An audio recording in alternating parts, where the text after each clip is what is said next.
Hola, ¿qué tal? Buenas tardes. Mi nombre es Carlos Chávez. Pertenezco al Instituto Peruano de Psicoterapia Humanista.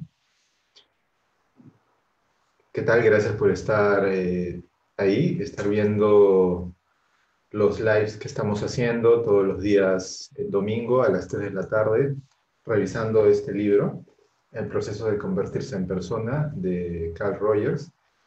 Hemos estado revisando las últimas 4 semanas, los 4 primeros capítulos del libro, y ahora vamos a pasar al quinto capítulo. El quinto capítulo tiene como nombre En búsqueda de los hechos, la importancia de la investigación en el ámbito de la psicoterapia. Así que este es un capítulo netamente dirigido a reflexiones acerca de la investigación en espacios psicoterapéuticos, reflexiones que hace Roger. Recordemos que este libro fue hecho en 1961, es un recopilado de varias conferencias y reflexiones que Roger hace sobre investigaciones. Justamente estábamos comentando en capítulos anteriores que Roger pone mucho énfasis en las investigaciones, así que es muy interesante lo que Rogers comenta en este capítulo, en el capítulo 5, sobre este punto. Voy a pedirles que si tienen algún comentario para hacer, pueden hacerlo acá abajo. La idea de estos lives es promover la mirada humanista, los distintos tipos de miradas humanistas que hay: la logoterapia, la terapia central en la persona, la terapia existencial, la terapia experiencial. Tenemos entrevistas que realizamos los días viernes a diversos terapeutas desde el enfoque humanista de distintos lugares del mundo, distintos temas también tocamos, eh, a las 5 de la tarde. Y también estamos creando este espacio, ¿no? Ya hace 4 semanas, esta es la quinta, en donde la idea es revisar bibliografía relacionada a la terapia humanista. Así que este libro, perdón, tiene 7 capítulos. Vamos a ya terminarlo en un par de semanas, así que voy a pedirles que si tienen alguna sugerencia de algún libro que quieran que revisemos, podemos tenerlo en cuenta y en función a eso decidir con qué libro vamos a continuar en la siguiente revisión, ¿no? La idea es hacer de esto algo habitual y poder crear este espacio, ¿no? Todos los domingos nuevamente sostenerlo, capítulo a capítulo, para dar pie a la conversación, a la reflexión con las personas que estén ahí viendo y que estén interesadas en ahondar más, ¿no? Más profundamente en la literatura de la psicoterapia humanista, capítulo a capítulo. La idea es no hablar solamente de algo general del libro, sino detenernos pausadamente y poder conversar sobre a qué se refería tal vez tal autor con lo que dijo, ¿no? O por qué le puso tanto énfasis a esto y menos a esto otro. Así que la idea es crear un espacio abierto también de diálogo. Si tienen algún comentario, pueden hacerlo ahí, si tienen una pregunta o lo que sea, alguna sugerencia también, todo es válido, ¿va? Entonces, Walter nos dice: hola Carlos, otro libro de Rogers que también sea importante de su terapia, gracias. Sí, justamente como les comentábamos la semana pasada, podría ser este libro también, Terapia, Personalidad y Relaciones Interpersonales. Es una opción, pero si ustedes conocen otra opción, o bueno, quieren plantear otra opción, está muy bueno, también pueden hacerlo. Y en función a eso poder evaluar, ¿no? O sea, esa es la idea. La idea es crear de un espacio donde podamos interconectar ideas, pueda haber también que ustedes tengan un rol activo dentro de este espacio, ¿no? Leer también sus comentarios. Igual los videos quedan grabados, así que eso está muy bueno, para que si en algún momento conocen o tienen a alguien que le pueda interesar las reflexiones sobre este libro y en general la síntesis que estamos haciendo de capítulo a capítulo, puedan hacérselos saber, pasarles el link y ya está, ¿no? También estamos subiendo los videos a YouTube. Entonces, este capítulo, que es En busca de los hechos, la importancia de la investigación en el ámbito de la psicoterapia, ya de por sí nos está dando con este título el motivo por el que se escribió, ¿no? O sea, la idea es llevar a reflexiones acerca de la investigación dentro del ámbito psicoterapéutico. Rogers comienza con bueno, ahí tomo una cita de esta primera parte del capítulo y dice, he procurado verificar mi experiencia clínica con la realidad, no sin cierta perplejidad filosófica acerca de cuál es la realidad más válida. Lo que hace Rogers en todo este capítulo, digamos, es por un lado poner estas dos caras de la misma moneda, digamos, la moneda es la búsqueda de una buena práctica psicoterapéutica. Una de las caras es la psicoterapia basada en la experiencia, ¿no? Más tal vez fenomenológica, viendo al ser humano como alguien que no puede ser reducido a meros estudios científicos. Y la otra mirada es la mirada más basada en la ciencia, ¿no? Basada en lo observable, que también busca digamos, dentro de la psicoterapia, poder tener un impacto, pero es una mirada distinta, ¿no? Pone un poco en juego estas dos miradas, primero para plantear lo bueno de una, lo bueno de la otra, y lo malo de una y lo malo de la otra también. Y se hace una pregunta, ¿no? ¿Persona o ciencia? Una disyuntiva filosófica, ¿no? O centrarnos en la persona o centrarnos en la ciencia. Digamos, la idea ahí es, puede haber una ciencia que plantee, por ejemplo, la física, ¿no? Ciencias más como exactas, pero el ser humano, su complejidad, la vida, ¿no? La vida social, la psique, ¿no? El inconsciente y todo esto, lo que no se puede ver, ¿no? Recordemos también que estamos hablando de 1961 y es la postura de Rogers cuando comienza a plantear esto es, ¿y esto, ¿no? Y esto, ¿qué tiene? Y la gente que plantea que esto es algo que no puede ser medido por la ciencia, ¿qué plantea, ¿no? Los que se basan en la experiencia para su práctica terapéutica. Hay una cita que dice, ¿no? No estudié filosofía, él comienza un poco hablando él mismo, y él dice, ¿no? Yo no estudié filosofía existencial, pero entró a leer en algún momento a este autor Kierkegaard y a Martin Buber, por insistencia de estudiantes de teología de la Universidad de Chicago. De él, recordemos, ya hemos hablado de eso, que él estuvo ahí durante un tiempo en la Universidad de Chicago, en Nueva York también, en Columbine, eh, y se dio cuenta que tenía muchas coincidencias con Kierkegaard, a pesar que Kierkegaard había vivido 100 años antes de él. Y hace referencia a esta doble vida, ¿no? La vida objetiva y la vida subjetiva.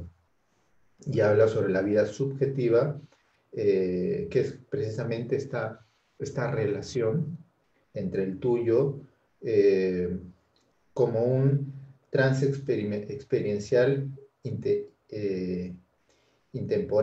atemporal, ¿no?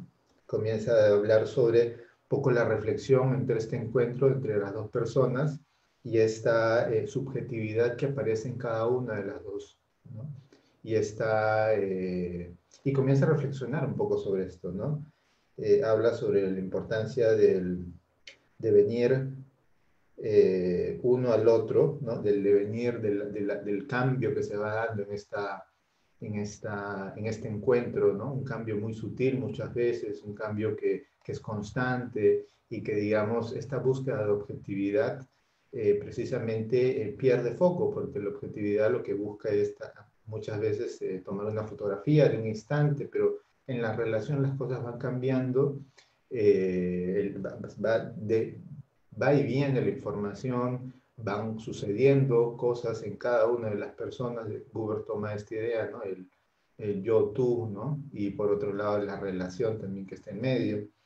El lenguaje de las emociones, el lenguaje de las emociones, la palabra o símbolos que habla sobre la importancia del lenguaje y las emociones, ¿no? O sea, precisamente como, por ejemplo, nosotros podemos utilizar un lenguaje, el mismo lenguaje, pero las emociones que nos sugieren tal o cual palabra, que si nos dice nos lo dice nuestra mamá, o nos lo dice nuestra pareja, o nos lo dice nuestro hijo, pueden ser las mismas palabras, pero el impacto emocional es distinto. Entonces, todas esas pequeñas sutilezas que están netamente dentro de la reflexión subjetiva de las relaciones son lo que enriquecen, ¿no? Por un lado, Rogers ahí está haciendo como entrándole a la reflexión sobre este punto.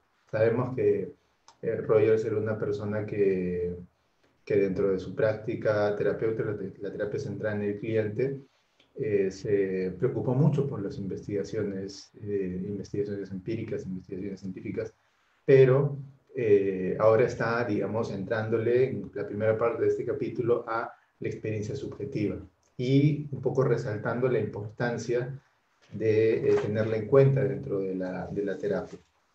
Entonces luego dice, cita Kierkegaard, ¿no? Si una persona, dice, si una persona desea inducir este aprendizaje en otra, todo lo que puede hacer es crear ciertas condiciones que lo hagan posible, de ningún modo imponerlo, ¿no? O sea, hablo un poco de acá al citarlo, de la importancia de no imponer la mirada de uno hacia el otro, ¿no?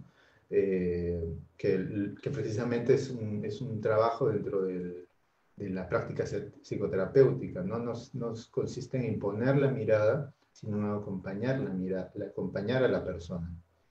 Entonces sí, lo que reflexiona aquí, por aquí también es que la ciencia muchas veces tiene una mirada impositiva, ¿no? Este es, claro, uno podría hablar de que es un método científico, la falsificación y todo esto, pero tal y como lo plantea en esta primera parte Rogers, es que muchas veces la ciencia tiene esa mirada, tiene esa postura también. Y luego hace unas reflexiones bien interesantes sobre esto. Dice, luego hay un capítulo, un subcapítulo que se llama La esencia de la psicoterapia en función de la ciencia, ¿no? Dice, la psicoterapia vista desde lo lógico científico eh, no genera conclusiones generales de la persona. Entonces, la psicoterapia, desde un punto de vista, yéndose al extremo de una reflexión solamente lógico-deductivo, ¿no? Bien, no, no ayuda, o sea, busca conclusiones generales que no ayudan a la persona, ¿no? Conclusiones generales de cómo la persona es, de cómo la persona debería de hacer, ¿no? O sea, muchas hipótesis que realmente no ayudan si es que uno solamente toma esta postura de una manera pasiva y solamente se queda con el resultado, ¿no? Solo relaciones entre acontecimientos observables. O sea, esa es otra crítica que Rogers hace, como ya comentaba, hace, por un lado, comienza a jugar, ¿no? O sea, temas positivos, temas negativos, y en un momento dado, al comienzo, plantea bueno, que la ciencia, al enfocarse solo en acontecimientos observables, justamente ese es uno de sus grandes problemas, ¿no? Solamente cuando se enfocan en lo observable y no tienen en cuenta otros aspectos, recordemos, ya dije que este libro fue hecho en 1961, eh, un poco se pierde, ¿no? Entonces ahí por ahí va ganando la otra parte, ¿no? Dice, la psicoterapia, comenta, es un fenómeno complejo, ¿no? Es un fenómeno complejo por la multicausalidad, ¿no? Porque ahí uno no puede identificar realmente qué es lo que provocó que tal o cual persona haga tal o cual cosa, ya hay muchos conceptos, ¿no? Lo inconsciente, ¿no? Lo psíquico, el fenómeno psíquico en general, uno no puede deducir tan fácilmente, ¿no? Y a través del método científico llevado a una práctica de lo personal, y acá, por ejemplo, en un momento pone énfasis por ejemplo, cuando los sociólogos, ¿no? Hablan de objeto de estudio, ¿no? La persona como objeto de estudio, entonces se cosifica de alguna forma, se objetiviza.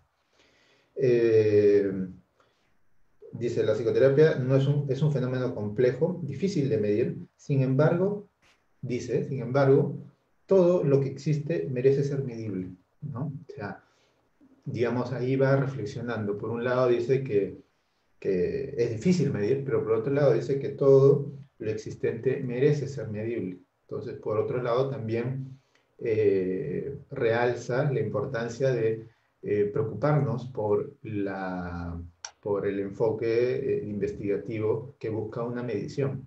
Pero poco a poco lo va reflexionando un poco más sobre este punto, porque él no busca irreconciliar, ¿no? La terapia centrada en la persona, comenta, es una teoría de carácter provisional, es una teoría que puede variar, ¿no? Él lo plantea así, ¿no? Es algo que si bien él hasta ese momento ha descubierto, pero a raíz de las investigaciones que va a ir teniendo, que va a ir haciendo, recordamos acá después, ¿no? La cantidad de investigaciones que se habían hecho y la cantidad de investigaciones que él estaba realizando cuando se hizo este libro, es de carácter provisional. Puede cambiar, puede mejorar, puede evolucionar, y justamente a eso estaba él abocado en las reflexiones y en general los trabajos de la terapia centrada en el cliente. Comenta, ¿no?, la importancia de promover la aceptación de sí mismo por parte del cliente, el no percibir como objeto al paciente. O sea, son, digamos, puntos importantes dentro de la terapia centrada en la persona como método de investigación, dentro de su trabajo investigativo con distintos profesionales, ¿no? Promover la aceptación del sí mismo por parte del cliente, no percibir como objeto, no objetivizar al paciente, y un aprendizaje exitoso y vivencial, ¿no? Muy importante para él la experiencia, ¿no? Ya cuando Gendlin hablaba del experiencing, ¿no?, el experienciando, no solamente hablar de la experiencia en sí, sino conectarnos con la propia experiencia en el momento, ¿no?, in situ. Por eso esa palabra experiencing, ¿no?, el prefijo, no, el sufijo ing, ¿no?, haciendo, ¿no?, experiencing, experienciando. Como no hay una palabra en español, digamos, se tradujo experiencing como experienciando. Luego él comenta, ¿no?, la importancia de buscar medir la aceptación del cliente, aceptación terapéutica y del paciente, buscar correlación. Entonces él lo que plantea acá es la búsqueda de la medición de la aceptación del propio cliente, del propio paciente, cliente, digamos ahí. La terminología va variando para Rogers. Por un momento lo plantea cliente, luego paciente, pero en este momento de su vida lo cita siempre como cliente. Entonces dice, la aceptación del cliente, la autoaceptación del terapeuta también y del paciente, y buscar una correlación. O sea, ¿qué correlación podría haber entre qué tanto el terapeuta acepta al cliente y qué tanto eso ayuda a que el cliente acepte también su experiencia, ¿no? Precisamente centrándonos en la empatía y en la aceptación incondicional del otro, ¿no?, y en la aceptación incondicional de uno mismo. Si tienen algún comentario pueden hacerlo, por favor. Por acá yo lo leo y comentamos un poco sobre esto. El punto 2 es sobre la percepción y el aprendizaje, ¿no? Luego él habla, ¿no?, cómo, por un lado, él dice, Rogers, ¿no?, ambos enfoques son acertados, ¿no? Por un lado, el enfoque que se centra en la experiencia, y por el otro lado, el enfoque que busca poder profundizar en esta búsqueda de conocimiento tras las investigaciones, ¿no?, con el método científico. Y él dice que estas propuestas tienen muchas veces una amistad, ¿no?, una conciliación, no reconciliación, sino conciliación, pero esa conciliación suele ser bien superficial, porque en el fondo, él dice, pueden reconciliarse, pero profundamente surgen siempre contradicciones. Cuando uno va ahondando, siempre van a surgir contradicciones, precisamente justo, bueno, en las personas que defienden una u otra trinchera. Cuando se vuelven estas trincheras, no vale la ciencia por un lado y por el otro, la otra parte dice, no, eso es pura subjetividad y el ninguneo, ¿no? Cuando se ningunea la otra parte es cuando, y eso él comenta, ¿no?, que es muy común, que esta aparente reconciliación suele ser muy superficial entre estas dos miradas. Y él comienza a hacer, Rogers, reflexiones sobre preguntas científicas y preguntas del experimentalista, ¿no? En las preguntas del científico, las preguntas científicas, él plantea el cómo saber, ¿no? Y el cómo sabe, la duda, y cómo saber, y el cómo se hace, ¿no? El método, ¿no? El cómo hace referencia a la pregunta, a la forma de hacer, la forma de llegar, y hace referencia al final, todo desemboca en el método. El proceso científico, ¿no? El énfasis en el proceso científico, el modelo positivista, lógico-deductivo, ¿no? La mirada como de modus ponens, la hipótesis, la importancia de plantear hipótesis y la búsqueda de la verificación de las hipótesis, el plantear este fenómeno, ¿no? El fenómeno de la vida como causalista, ¿no? Buscando causas y efectos de todo. Y un poco también como llevar esta mirada de la ciencia, física, matemática, biología, a todo, ¿no? Digamos, ya incluso hasta los psicólogos, los terapeutas, y todos tienen que tener esta mirada cuando es difícil, ¿no? O sea, un economista no puede predecir, es la realidad, ¿no? Un fenómeno social como la economía no puede predecir, puede hablar del tema, puede hacer una lectura, puede generar una hipótesis, pero no, el nivel predictivo es difícil, ¿no? O sea, no se puede en la economía, hablo con cualquier economista, no se puede. Entonces, bueno, dentro de esta mirada también la ciencia tiene esa limitación dentro de la mirada del estudio de la psique. A través del método científico podemos entender a la psicoterapia, según la ciencia, ¿no? Según la mirada científica, un poco Rogers jugando con ponerse en un lugar y luego ponerse en el otro, dice, bueno, en este punto, el punto de la ciencia se plantea, ¿no? Podemos que a través de nuestro estudio de la ciencia, se va a poder entender a la psicoterapia. Eso va, y luego se va al otro lado, y dice las preguntas del experimentalista, ¿no? Y el experimentalista se plantea varias cosas.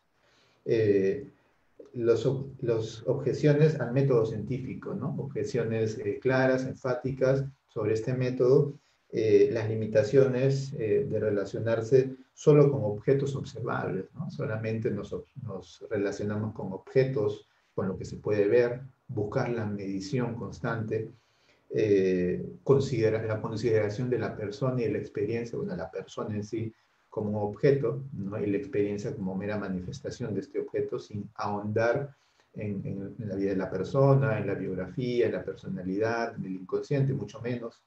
La ciencia valiosa, la ciencia considera, considera que los experimentalistas consideran a la ciencia como algo valioso, pero dice hay conflictos éticos. Son personas en ciertos sociales. Bueno, esto es lo que les había comentado, ¿no? La sociología, como por ejemplo puede considerar a la persona como un objeto de estudio, ¿no? Entonces es algo bien interesante esta palabra objeto de estudio, ¿no? Una comunidad, por ejemplo, es un objeto de estudio. Entonces es importante ahí esa mirada de estas dos, estas dos miradas de las que reflexiona Rogers, ¿no? De las que reflexiona, y luego comenta Rogers sobre un dilema, ¿no? Un dilema, y él dice, bueno, el dilema es, y se plantea otras preguntas más. Recordemos que en varios capítulos Rogers plantea preguntas, ¿no? Y las preguntas abren posibilidad al diálogo, y él dice, tendemos a elegir uno, y pregunta nuevamente, ¿no? Pero no podríamos apelar a una postura superior, ¿no? A una postura integradora. Y ahí más o menos ya va dando una pequeña vista de lo que al final él termina desembocando como conclusión, ¿no? Él dice, bueno, y no podríamos tal vez, ¿no? O sea, plantear una mirada superior, una mirada integradora, eh, bueno, luego continúa, ¿no? La ciencia es 99% pura, depósito de lo que todos pueden sacar agua, ¿no? O sea, esa reflexión es bien interesante porque él dice, bueno, la ciencia es metáfora del pozo, ¿no? Y todo el mundo va a recoger ahí agua, ¿no? Nutrirse de la ciencia, pero a veces, como ya decía, ¿no? Hay fenómenos más simples que otros, ¿no? O sea, hay un autor, que me acuerdo que se llamaba Hayek, que él hablaba sobre los fenómenos simples y complejos, ¿no? Los fenómenos simples eran los fenómenos que nosotros podríamos llamar muy complejos, ¿no? La matemática, la física. Son simples porque es fácil, digamos, llegar a una deducción. No me voy a lo cuántico, sino me voy a la física clásica. Entonces, pero las ciencias sociales, la ciencia humana, ¿no? El fenómeno humano es complejo, ¿no? Entonces, valdría la pena irnos a este pozo sabiendo que este fenómeno es muy complejo y que va evolucionando, es multicausal, hay mucha influencia de todo en la experiencia de uno. Eh, Luego le habla de la etapa creativa, ¿no? Dice, un buen científico debe sumergirse en la experiencia. Ahí nuevamente hace reflexión a esto que él termina como llegando a esta conclusión. Dice, bueno, un buen científico debe sumergirse a la experiencia, un poco unificando estas dos miradas. Walter nos dice, Rogers hace observaciones incomprensiones entre las dos posturas eh, existencialistas. Esa es una evaluación y autoevaluación desde su mirada. Sí, es desde su mirada, ¿no? Desde la mirada de Rogers y un poco reflexionando sobre justamente este quinto punto que tiene como título en búsqueda de los hechos, la importancia de la investigación en el ámbito psicológico. Pero, digamos, él trata ahí de jugar un poco con estas jugarlo digo de manera lúdica, ¿no? Busca reflexionar sobre estos dos puntos, ¿no? Para poder llegar a una conclusión que ya más o menos va como dando luz a dónde va, ¿no? Dice, un buen científico debe sumergirse en la experiencia. Luego habla sobre la confrontación con la realidad. Él dice, por más que se busca la objetividad, la experiencia siempre va a ser subjetiva, ¿no? Eso queda clarísimo, creo que no hay mucho de qué hablar sobre eso, ¿no? Luego dice, los hallazgos proporcionados por la ciencia suministran una hipótesis o creencias más satisfactorias y fidedignas para el propio investigador. Esta reflexión es muy interesante porque es una gran crítica, ¿no? Si se dan cuenta, dice, los hallazgos proporcionados por la ciencia, porque la ciencia tiene hallazgos, suministran una hipótesis o creencia, ¿no? Sin tener en cuenta la falseación, sigue siendo una hipótesis, es algo que puede ser falsa en cualquier momento, o creencia, también es una creencia, porque al ser algo hipotético y algo que puede en cualquier momento ser desbaratado, termina siendo una creencia, ¿no? Algo temporal, no permanente, ¿no? Una creencia más satisfactoria y fidedigna, o sea, le genera satisfacción, porque genera algo, ¿no? Tiene un nivel fidedigno para el propio investigador. Entonces, lleva a la experiencia del propio investigador. El propio investigador, ¿qué es lo que realmente está buscando? Está buscando la realidad o la verdad, como muchos plantean, como muchos filósofos de la ciencia, o realmente está buscando una satisfacción, ¿no? Una satisfacción de que está ahí avanzando. Y esta parte me pareció muy interesante de Rogers, que ahí por ahí lleva a criticar por un lado el tema del científico, pero por otro lado, al final vamos a ver que le va dando también su importancia dentro del trabajo psicoterapéutico, porque como ya sabemos históricamente por biografía, él toma mucho del método y de las investigaciones para reforzar su trabajo. Ya luego vamos a ver un poco más sobre eso. Dice, la ciencia para superar su propia inseguridad personal. O sea, claro, tomar la ciencia, y eso lo dice tal cual, la ciencia para superar la propia inseguridad personal del terapeuta, ¿no?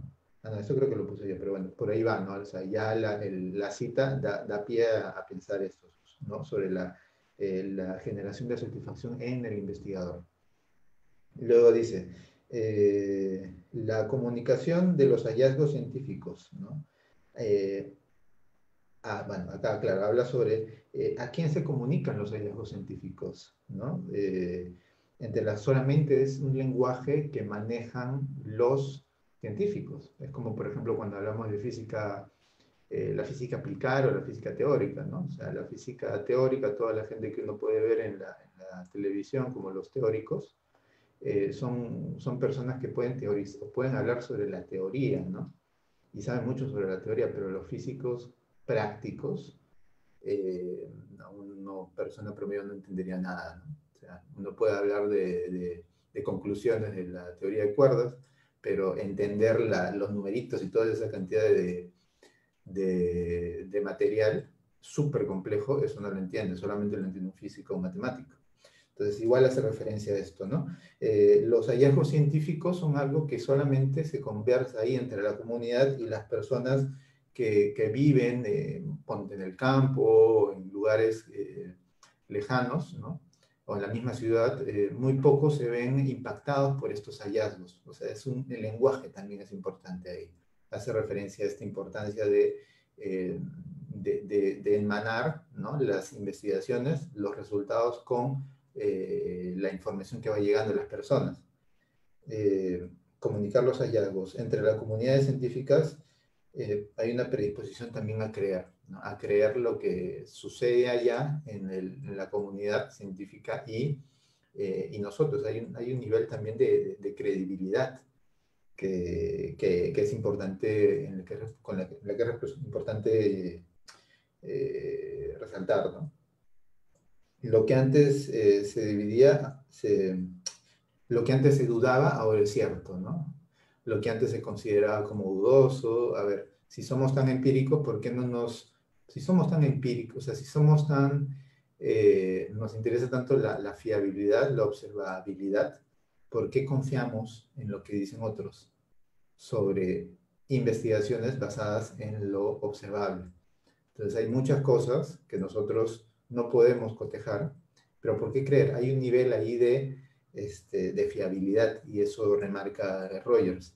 Dice, una sociedad, por ejemplo, vive de acuerdo, Walter, dices, una sociedad, por ejemplo, vive de acuerdo a normas, creencias en un mundo objetivo.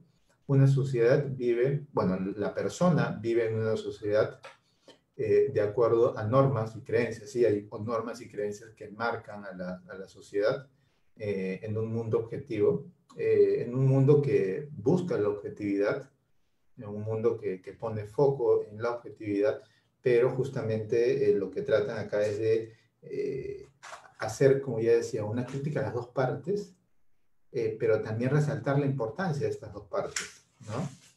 Entonces, la objetividad es importantísima y la subjetividad también. Utilizar mi conocimiento científico y experiencias conjuntamente, no objetivizando. Él habla sobre la importancia de eso, ¿no? Utilizar el conocimiento científico y la experiencia conjuntamente. Entonces, no solamente es importante el conocimiento científico y todo lo que uno puede llegar a conocer a través del método, ¿no?, y de la investigación científica, sino también tener en cuenta la experiencia conjunta, ¿no?, la experiencia de la persona. Y eso precisamente es lo que va a hacer que una persona llegue a tener una buena práctica dentro de la psicoterapia, ¿no?, según lo que plantea Rogers sobre estos dos puntos, ¿no?, la ciencia por un lado y la experiencia por el otro. El cambio de la personalidad en la psicoterapia y otro punto, otra capita importante dentro de las reflexiones que él realiza. Y acá él se detiene a hablar sobre las investigaciones que buscan reconocer cuáles son los cambios de la personalidad, o de qué manera se puede medir, o de qué manera uno puede generar cambios dentro de los espacios terapéuticos, ¿no?, de la personalidad en el espacio terapéutico. Y él habla sobre bueno, algunas investigaciones que hizo en el Counseling Center de la Universidad de Chicago, y que, bueno, toda esta parte, ¿no?, la saca un poco de ahí. Comenta que entre 1950 y 1954, en la Fundación Rockefeller, en la Medical Science Division, realizó investigaciones que le llevaron a profundizar en este cambio que puede haber en la personalidad desde el trabajo psicoterapéutico. Luego comenta algunas investigaciones sobre la First International Congress of Mental Health de Toronto de 1954.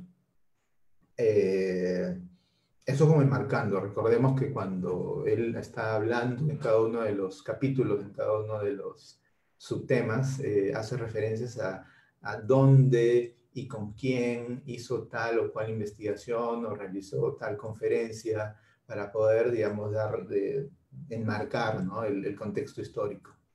Él comenta sobre 3 aspectos de la investigación, 3 criterios que él tuvo sobre esta investigación que buscó reconocer cuáles son los cambios en la personalidad dentro del espacio terapéutico, ¿no?, que se pueden llegar a dar.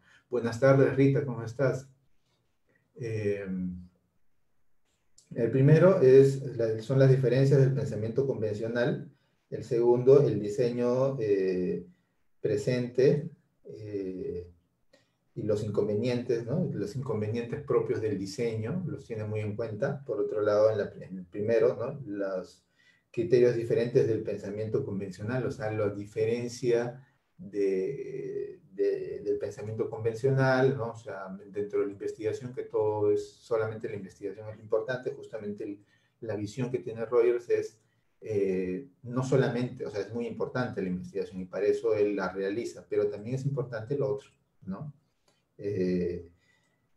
La diferencia del proceso y luego el progreso en la medición de fenómenos subjetivos sutiles, ¿no? O sea, el progreso, teniendo en cuenta que, claro, ¿no? Él puede llegar a ser muy crítico sobre esto, pero también es consciente de las limitaciones propias del momento.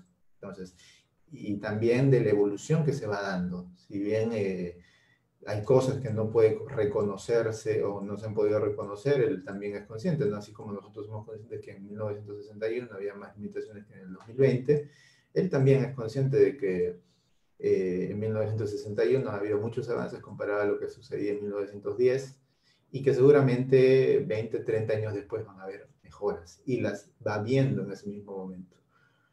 Jorge nos dice, buenas tardes.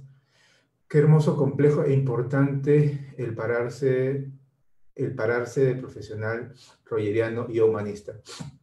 Se debe teorizar escuchando el susurro social.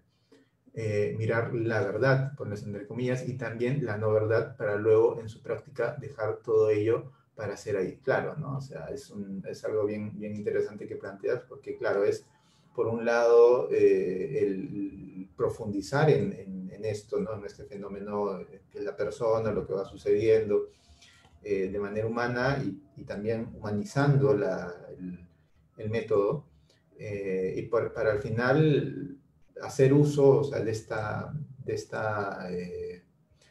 forma de acercarse al fenómeno, de esta mirada rogeriana, de esta actitud rogeriana, también en la práctica, ¿no? O sea, en la práctica emanar estas dos miradas. Luego, él habla sobre los criterios de investigación, el concepto, y él ahí, por ejemplo, dice y comenta, ¿no?, que dentro de su investigación tuvo también limitaciones, y dentro de las limitaciones estaban ciertos conceptos, como el concepto de éxito y curación, ¿no? Que él consideraba como inadecuado y que ahí prefirió como cambiarlos o ir a una definición operacional de los conceptos para poder, porque claro, uno dice éxito y ese éxito, ¿cómo se entiende, no? Para ti, para mí, para quién, ¿no? Hay que definirlo. Y luego el concepto de curación también, ¿no? Habla sobre el diseño de investigación. Bueno, cita a un investigador que se llama Hepp.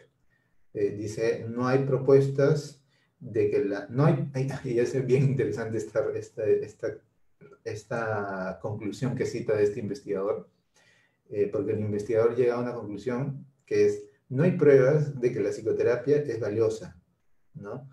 No hay demostración de que la terapia, ni la freudiana, ni la lacaniana, ni la cognitivo, ni la conductual, ninguna, facilita la recuperación de los pacientes neuróticos, ¿no? O sea, es bien interesante cómo Rogers toma esta conclusión de este autor, un poco para dar, bueno, obviamente Rogers pensaba lo contrario, ¿no? Y sus investigaciones demuestran lo contrario, pero él plantea esto bueno, para que uno pueda también cotejar, ¿no? Ir cotejando y ir dándose cuenta de conclusiones de investigaciones previas, ¿no? Él llega a las conclusiones de que bueno, se hace la pregunta, ¿no? Si hay cambios significativos dentro de su trabajo, y la respuesta es sí, ¿no? Esos cambios se deben a la terapia o a factores externos. Y esta pregunta es bien, bien interesante porque eso precisamente es a lo que lleva, ¿no? La reflexión. Si estamos hablando de un fenómeno tan complejo como el humano y tan multicausal y es la personalidad y la vida es en sí eh, es bombardeada por infinidad de estímulos, ¿cómo sabemos que la psicoterapia es precisamente la que genera el cambio y no otra cosa? Entonces, esta pregunta es importante, ¿no? ¿Los cambios se deben a la terapia o a otros factores? Y él hace una investigación con un grupo de terapia y un grupo de control, ¿no? Una investigación longitudinal en la que toma personas que pasan por un proceso terapéutico y una evaluación previa y posterior, muy posterior también a la finalización del proceso terapéutico, y otro grupo de control que no recibió un proceso, y para realmente identificar si este cambio es permanente, si este cambio se dio a raíz del proceso terapéutico. Y los resultados, bueno, son que hubo un cambio profundo en la autopercepción del cliente. Ahora, bueno, la investigación también busca reconocer si estos cambios son permanentes o no, ¿no? Son permanentes en el tiempo, son algo temporal. Los contextos de la investigación de la terapia centrada en el cliente, él comenta que en 1953, este libro es del 61, en 1953, ya habían investigaciones, habían 50 investigaciones sobre el trabajo en la terapia centrada en la persona, ¿no? La terapia centrada en el cliente. Ya habían 50 investigaciones en base a esta terapia. Y luego ya en 1957, 4 años después, ya habían 122. Entonces, este subcapítulo, que se llama Contextos de Investigación de la Terapia Centrada en el Cliente, él comenta que fueron conferencias que él realizó en Europa para publicar, para difundir en Europa la mirada centrada en la persona, estimular las investigaciones también y los estudios empíricos, esa referencia que ya comenzaron a poco a haber más estudios empíricos sobre la propuesta que él tenía. Una teoría es útil si puede comprobarse en base a lo empírico, ¿no? O sea, ya sea lo empírico en investigación científica, investigación empírica, o también en la práctica, ¿no? Entonces también ahí llegamos a la conclusión de que es importante en las dos, ¿no? Es importante si, por un lado, las investigaciones te arrojan que realmente tiene una efectividad, pero también si en la práctica empírica dentro del espacio terapéutico tiene un impacto real, permanente y profundo en la persona. Habla sobre el fenómenos generales. Esa parte no la entiendo. Ya. Que hay fenómenos generales y conceptos, como ya había comentado, el concepto del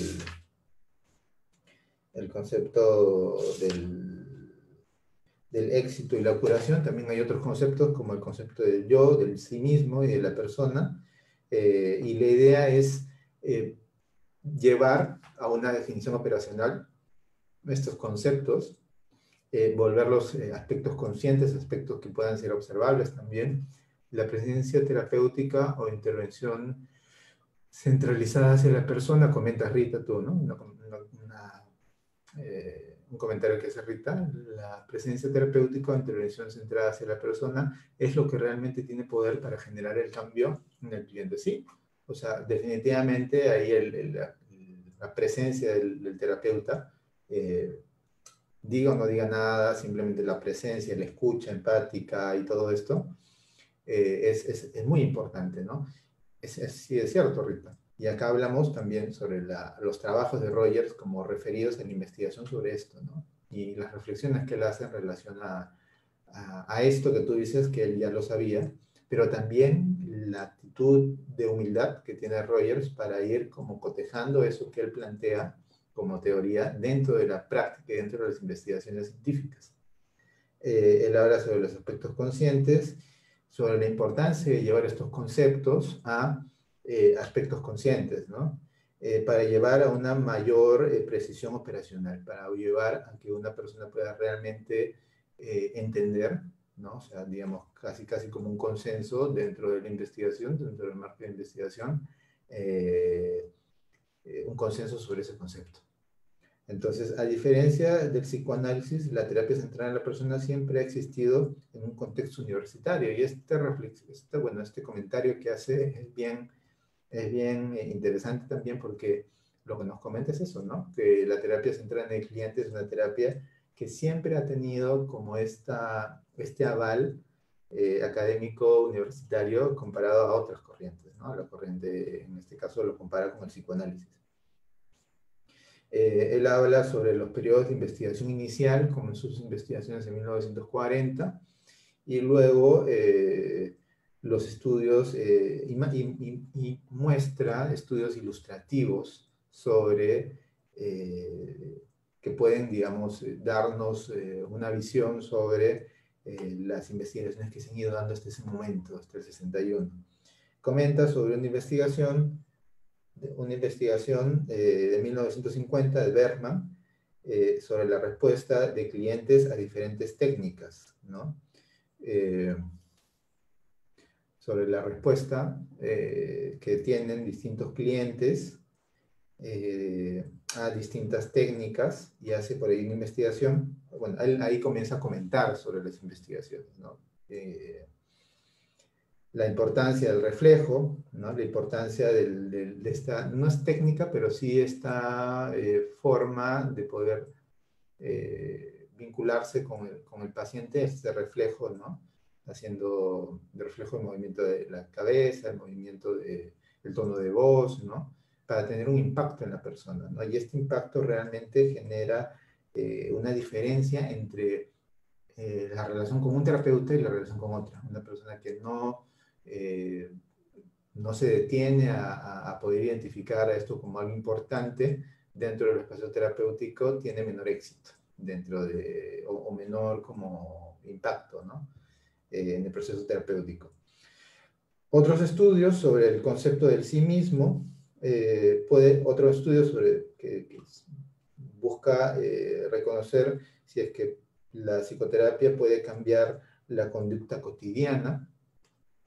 Otro estudio sobre la calidad de las relaciones terapéuticas, sobre la calidad de las relaciones terapéuticas en el movimiento observado en la terapia, o sea, teniendo en cuenta lo observado. Otras investigaciones, y comenta sobre otras investigaciones que están siendo llevadas en ese momento, en el momento en el que él escribió el libro. Comenta que hay investigaciones en curso en Estados Unidos sobre la terapia estratégica breve. Entonces, en la terapia estratégica breve, en la terapia adleriana breve, también hay, en el momento en el que él escribe este libro, hay una búsqueda de poder identificar cuáles fueron o cuál es el impacto, ¿no? De esta terapia más breve, esta terapia más focalizada, esta terapia más estratégica, esta terapia que busca no hacer procesos tan largos como podría ser el proceso psicoanalítico, sino en algo muy puntual, muy enfocado y, como bien dice el nombre, muy breve. Quería compartirles a ustedes una parte de las últimas páginas de este capítulo que me parecían muy interesantes. Él comenta, ¿no? En la Universidad de Wisconsin se está desarrollando un estudio cuyos principales investigadores somos el doctor John Gendlin, en la terapia experiencial, y yo. En algún momento va a ser muy interesante poder hablarles también de libros de Gendlin, que es una formación en terapia experiencial, el focusing, que hemos tenido, y que, bueno, también hemos estado profundizando por ahí, con el doctor Moreno, por ejemplo. Ahí hicimos una entrevista del doctor Moreno de México hace unas semanas, y yo, ¿no? Como Gendlin y yo, el comento, ¿no? En este trabajo nos ocupamos de comparar el proceso terapéutico en pacientes esquizofrénicos, agudos y crónicos, y en individuos normales, ¿no? Es una investigación que él está realizando en el momento en el que se escribe el libro. Cada terapeuta tomará 3 clientes de igual edad, sexo y nivel económico, teniendo en cuenta estos distintos factores. Uno de ellos será un esquizofrénico crónico, otro en caso agudo, y el tercero una persona de depresión normal, perteneciente a la comunidad. Por la variedad de los test previos y posteriores de la terapia que se usarán y por el hecho de que dispondremos de los registros grabados de todas las entrevistas, esperamos que este estudio permita llegar a descubrimientos interesantes. Digamos, Rogers, hasta ese momento, él tenía mucho interés, ¿no? Y eso lo continuó haciendo, ¿no? Ese interés en poder profundizar en investigaciones científicas en base al método. La última parte ya la última del capítulo se titula Significado futuro de la investigación, ¿no? Un poco proyectándose a lo que podría significar la investigación en el futuro. Y él comienza poniendo, ¿no?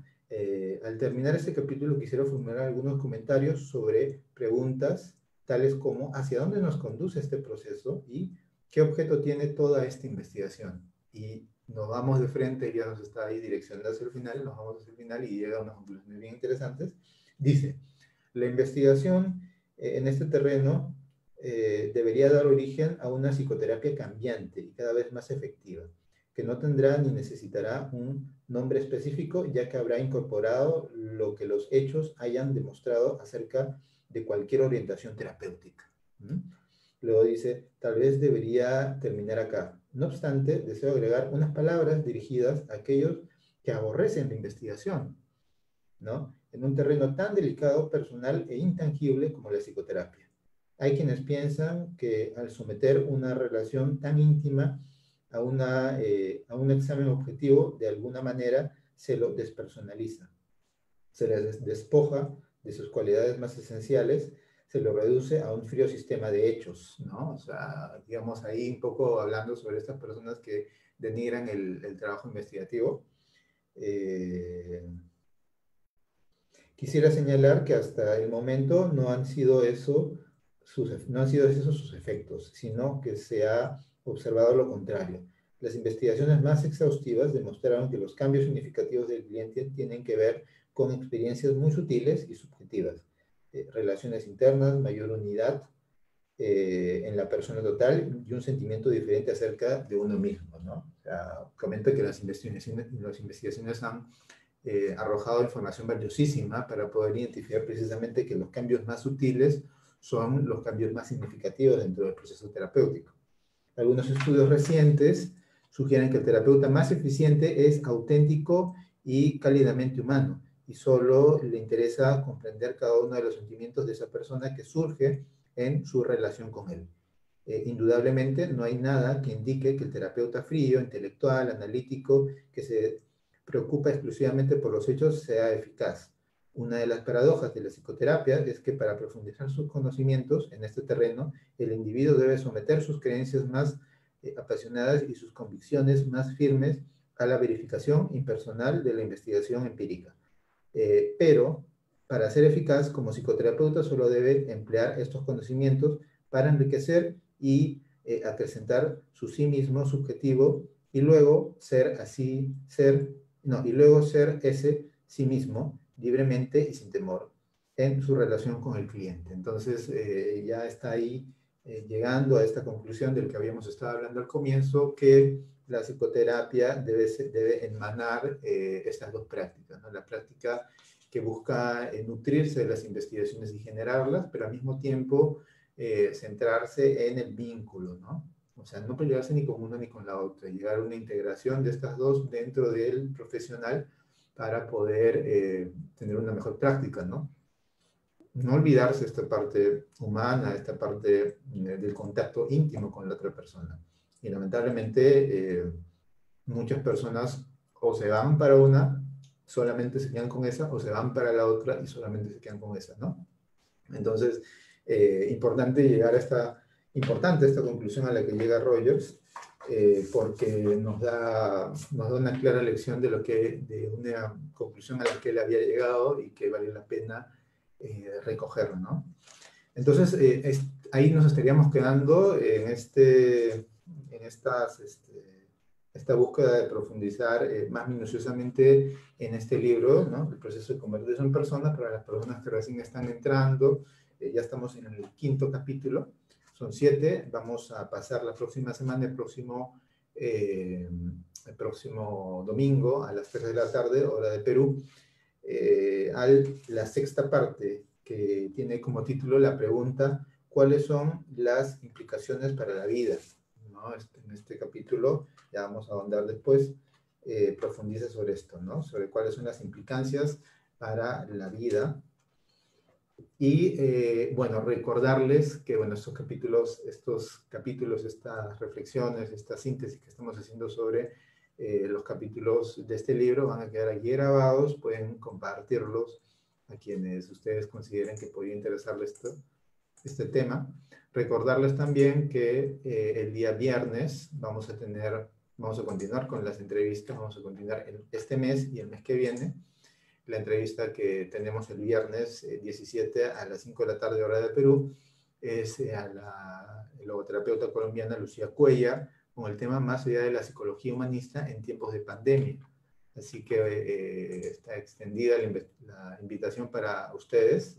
Si les interesa el tema, pueden conectarse ese día al fanpage. También, bueno, luego en la próxima semana, la subsiguiente, el viernes 24, a Sánchez Bodas, al doctor Sánchez Bodas de Argentina, un modelo integrativo de la terapia humanística. Y luego tenemos al psicólogo Alberto Sánchez de Perú, el viernes 31, con el tema Gestalt y crecimiento personal. Entonces, en ese momento ya cerraríamos el ciclo de este mes. Vamos a continuar el próximo mes también, los días viernes, y ahí ya soltaríamos la información del cronograma del siguiente mes. Si ustedes están interesados en que tomemos otro libro, está como en opción de Rogers también, pero si ustedes tienen alguna propuesta, voy a pedirles que la coloquen, que nos escriban también por interno. Vamos a comenzar una formación en terapia humanista el próximo mes, en agosto, una formación que dura 2 años. Pueden hacer preguntas también sobre esto. También vamos a comenzar una especialización en terapia, en arte terapia, es el 4º grupo que ya estamos teniendo, y es el 2º grupo de la formación humanista. Todo va a ser virtual, va a ser también dirigido a nacionales, gente de Perú y gente de otros países. Pueden preguntar acá, dejar un mensaje. Y muchas gracias por su tiempo, muchas gracias por habernos acompañado semana a semana. Y eso sería todo. Nos veríamos el viernes con la entrevista, pero tocando este tema, siguiendo con el libro de Rogers, el próximo domingo. Muchas gracias.